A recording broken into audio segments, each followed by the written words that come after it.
Let me say something controversial. If you are ambitious and lazy like me, you're perfect for real estate investments. Unmotivated people never adapt, never improvise, never learn new ways to do old things. I was like that too, not anymore. Unlike other lazy people, I am motivated. In fact, I'm totally fired up about the future of real estate investment. Lazy like you hate unnecessary work, you hate pointless meetings, and doing things over and over again the hard way. Why? If you have ever thought, I want money working for me, but I don't want a second full-time job, then this video is for you. You'd rather build a real estate portfolio where you don't need a second job. In fact, the portfolio is so big that it replaces the income of your first job also. Today, I'm breaking down how lazy but ambitious people build real estate portfolios without flipping houses at 2 a.m., without chasing tenants every month, and without pretending that hustle is a personality trait. Lazy people hit snooze, overthink every deal, watch real estate videos instead of making offers, research for 8 months and never pull a trigger. And that combination is keeping my lazy investor friend broke. Today, I'm going to talk about how laziness kills investors, how to weaponize laziness into leverage, and how to create systems to build momentum when motivation is gone. Hi, my name is Vikram Chopra. I'm an investment banker and a broker in the greater Charlotte metropolitan area. This is where I live, this is where I invest, and this is where I help others invest as well. And I am ambitious and lazy. Chapter 1, the lazy person advantage. Here's the truth most gurus will never say. Hardworking investors often make the worst investors. Why? Because they try to do everything themselves. Sure, the cash flow from our properties at times is not enough for others to handle our business. But that should not be the case always, all the time. You can't have properties that don't cash flow. Lazy but ambitious people ask better questions. How do I do this once and never again? Who can handle this for me? What is the least effort path with the highest upside? Real estate rewards consistency, patience, systems, delegations, follow-up, boring repetition, and long-term thinking. Not speed, not grinding, not ego. Lazy, ambitious people hate boring repetition. They love the idea of owning 20 doors, taking photos from the closing table, thought of passive income flowing into their bank accounts. Remember, real estate is simple but not forgiving. If you are willing to set things up once and correctly and let time do the rest, you will win. Imagine all the time that you will have in your hands when others are managing your business for you. I have been within 500 miles of both the North Pole and the South Pole. I'm traveling all over the world. How can I do all of this if I'm constantly chasing tenants, if I'm constantly running after people, if I'm constantly doing something? And who funds all of this? It is my real estate portfolio that funds it all. I believe everyone should have at least one "holy cow, I can't believe I'm doing this" moment every year. From ambitious and lazy people, those moments don't come just from luck. They come from deciding what matters, planning for it, and then taking action. Chapter 2, stop trying to get rich fast. Look, unless you do something illegal, you can never become rich fast. It's not possible, no matter what business you follow. It will take time and patience and persistence, and it will very likely be a grind before you can get anything done, before you can start seeing some good returns. We are in 2026, and I've been in real estate since 2011, 15 years now. The first home that I bought was a foreclosure at a severely discounted price of $107,000. Today, that apartment is around $300,000. Look, I waited, I didn't do anything, I let time do the work, and it has appreciated from $107,000 to $300,000 today. Lazy investors do not chase, do not do flips, do not do short terms, do not do Airbnbs. They do not do 20-unit syndicates in year one. No money down fantasy deals, no. Why? Because fast money requires constant attention, high stress, thin margins, experience that you don't have yet. Honestly, even I don't have the experience of doing Airbnbs or flips or insane deals where you have to put your money down. No. Do you know what happens if you take a hard money loan? You will have a heart attack. You'll always be under the thumb of the guy who lends you the money. The idea of real estate investing is to make money without the need for any unnecessary stress. There will be stress in real estate investing, but it should be manageable. Lazy investors like yourself, like me, love to play the boring game. We buy, hold, rent, and repeat. They accept modest cash flow today for massive equity tomorrow. Remember, you don't need 100 properties.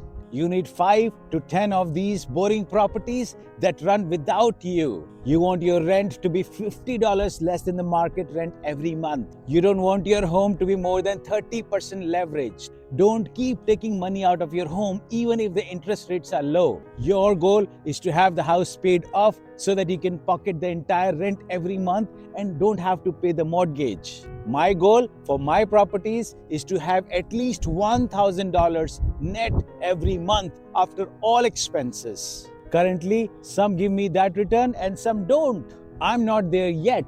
Now imagine if you have 20 such properties netting at least $1,000 every month. You'll be rolling in cash. Chapter 3. Lazy people pick the right strategy.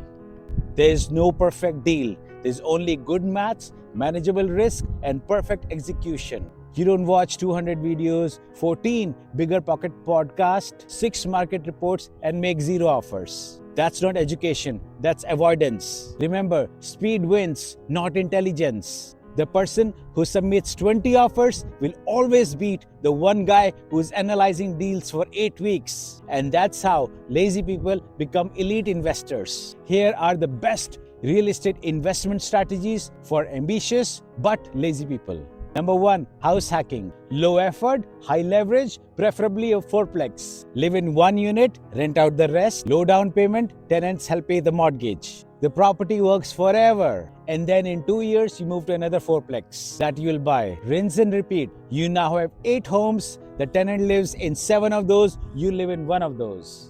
Every 10 years, the value of the assets always doubles up. So if these 2 fourplexes costed you $1 million today, in 10 or 12 years, you're sitting on $2 million of paid and free properties. You probably move into another home of yours and rent out the 8th one as well. Number 2, buy and hold a single family or a small multifamily like a duplex or a triplex. Easy financing, easy tenants, easy resale. We only sell if it's a bad investment. Just like everybody else, I also bought some bad properties. I had no mentorship, no guidance, and I did what I thought was the right thing to do, and I was wrong. I still remember my life. Super stressful. Eventually, in 1 year, I sold all those 6 properties. They were all painful. In one property, I took a loss of almost $60,000. I was so relieved after getting rid of them, even though I had to take a loss. Remember, whatever is the sale price, you will only get 90% of that amount of money. And then the lender is going to show up and take away their part of the money, leaving you with almost nothing. So think a few times before buying a property. That could become problematic. How do you figure out if the property is a headache? Avoid anything that requires a heavy renovation, constant decision making, and constant stress and daily involvement. You want peace of mind too while being an ambitious and a lazy investor. Number 3, boring locations, hot markets. Lazy investors love stable job markets, average appreciation, and predictable tenants. They hate boom and bust cities, up and coming hype Instagram neighborhoods. Boring makes money quietly. Do you know of one such boring location? I know, Charlotte. Just working class people live here in this town. No Hollywood stars, no crazy tourists like in Florida, in New York City, close to Myrtle Beach. Optimal temperatures, not crazy expensive. Little snow, not very many 100F days during summer, and awesome weather. I'll link a video here of best places to buy investment properties in and around Charlotte. Chapter 4, delegation is not optional. Here's a rule lazy investors live by. If I'm doing this every month, I'm doing it wrong. Efficiency is the sword by which an investor slays or gets slayed. And efficiency means systems, automation, delegation, and leverage. So get a property manager, even if it hurts your cash flow a little bit. A CPA who understands real estate. A real estate broker who sends you deals as soon as the property hits the market. A lender who knows you, who has your background information. Yes, this does cost money. I've been working with one lender for the past 10 years. First, he gives me the best rate. Second, every time I need to buy a property, I need a loan, he already has 90% of my paperwork. I don't have to collect HOA coupons, tax returns, leases from all my tenants every time. No, he already has that information. That saves me so much time. Remember, being efficient. Same with the broker that you're dealing with in whatever town you live. Before I became a broker, I used to work with agents. Man, that itself was a challenge. Once I asked an agent to set up an alert for me for homes that are coming in the market less than $120,000. And you know what she did? She set up an alert for everything that's hitting the market in Charlotte. So I was getting listings and emails every hour from homes that were $10,000 to homes that were $2 million. Everything in the whole entire spectrum. And then one day, her agency shut down, the email stopped, and she disappeared. You need a reliable investment broker. And if you're in Charlotte, I can help. If you have watched this video so far, I'm sure there is something in here for you. If you like the content, give me a thumbs up. If you don't like it, you still give me a thumbs up. Same with the CPAs. Your CPA should know when to convert your LLC to an S Corp. How much should be your distribution? You will save a lot on taxes. He should be smart enough to play around the numbers and then come up with a number where your tax is minimal. Yes, you'll have less cash flow because of the expenses, but you'll have more freedom and you'll have more scope of scalability. Ambitious, lazy people do not just optimize for maximum dollars. They optimize for minimum involvement per dollar. You can't skip the build phase. That's how portfolios grows without the burnout. Chapter 5, systems over motivation. Motivation is unreliable.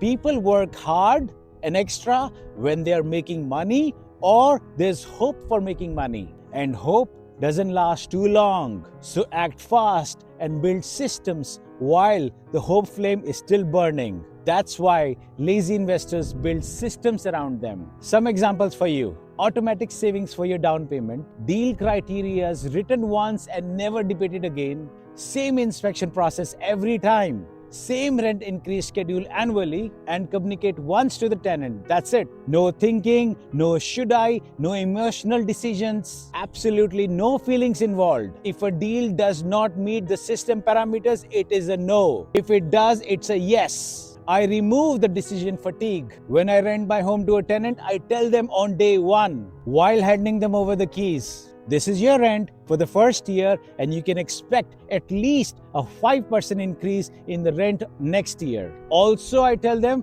the name of the law firm that I use for eviction. I tell them the lawyer will automatically start the eviction process on the 6th of the month if the rent is not paid.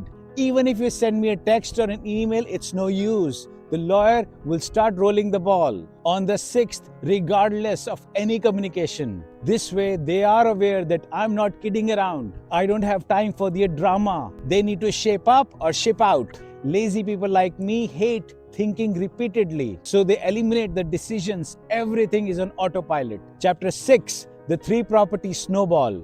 Here's how lazy folks actually grow their portfolio. House hacking or conservative buying. My preference is house hacking. Small cash flow or no cash flow. Property 1, massive learning. Don't dump anything on the property manager or the contractor or anyone else for that matter. It's a learning time for you, so do it yourself. Back in 2011, when I started real estate investment, there were no Lowe's or Home Depot apps on my phone. I had to write everything down on a piece of paper that the contractor wanted, and then I would go to Home Depot, buy it, come back, and then the contractor would say, no, this is wrong, you bought the wrong one, and then I had to go back again.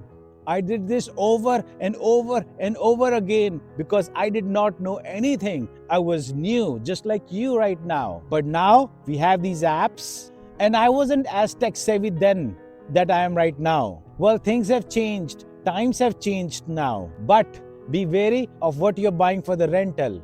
If it's a high-use item, don't get the cheapest one. If something breaks, try replacing it instead of repairing it. Hunt for a good contractor. You'll have to go through a few of those contractors before finding a good one. And when you find one, pay what he's asking and keep him. Don't nickel and dime him. Good help is always hard to come by. Property number 2, easier than the first, better terms, more confidence. It isn't your first gig anymore. You've started the grind and are in it. Try to apply some lessons that you learned earlier. When I started the business in 2011, the flooring was either carpet or laminate. Laminate was thicker wood, but water could damage it. Now, in 2026, flooring is either carpet or LVP. But unlike laminate, LVP is skinny. So you have to ensure that the subfloor is level and in good shape. Otherwise, your LVP will start ripping off from the middle of the room or from the sides. Well, I made this mistake in installing LVP in one of my rentals, and there's a link here. I made a video about it and you can check it out here. I had to redo the entire floor in the kitchen and in the living room. Lesson learned. From now on, at least I'm not going to make this mistake. Same with you. You will have your own stories. Just make sure that you don't make the same mistake twice. Everyone, that's you and me, are bound to make mistakes. We just have to ensure that the mistakes are minimized. If you have something that you want to share with me, write it in the comments below. Property number 3. Everything changes here. Why? Appreciation. Hopefully, the previous 2 properties have appreciated by now. The rent has been increased and you're getting more rent from the tenants. The loan pay down, your loan payment is also rolling along fine because the tenant's paying you every month. Now you can refinance, use the equity built in the houses that you own, and buy new property without saving new money. Lazy people love this part because momentum replaces effort. This is where a small snowball starts taking shape. A really tiny one, a small one, but you will not imagine what will happen soon. Now visualize what happens when you have 20 such properties. Your tiny snowball is going to grow into a gigantic ball of snow. When that gigantic snowball starts rolling down the hill, you, my friend, my lazy ambitious investor, will start rolling in dough. You don't need to become a grinder. All you have to do is stay consistent. Chapter 7, what lazy people do not do. So far, we discussed what you, the lazy and ambitious investor, needs to do. Now, there are so many things that smart, lazy investors should not do. Some of these are: don't chase every deal. Don't argue with the contractors, especially the reasonable and the good ones. Don't self-manage long-term. Don't panic during downturns. Don't sell just because TikTok said so. Let time work. Let tenants pay your debt. Let inflation help. Boring consistency always wins. Real estate is not exciting. When done right, it's quietly life-changing. Real estate will expose you. It'll show you your discipline, your fear tolerance, your work ethic. If you build systems, you can turn lazy ambition into leveraged wealth. If you're ambitious but lazy, here's your assignment. Stop over-researching. Stop waiting for perfect. Pick one simple strategy. Buy one boring property. You don't need motivation. You need a property worth your time. And you will find that property in Charlotte and in the neighboring towns. Come talk to me. You need a system and some patience. If this video helped you, hit like. Give me a thumbs up. Subscribe if you want real estate explained without hype. And comment below, lazy but ambitious. So I know you are my kind of people. I hope these steps will help you, the lazy but ambitious investors, in getting started in the Carolinas. So until next time, this is Vikram. And if I can be of any help, let me know. You'll find me in the greater Charlotte market investing and helping others with their dreams. So until next time, good luck, goodbye, and go earn your freedom the lazy way.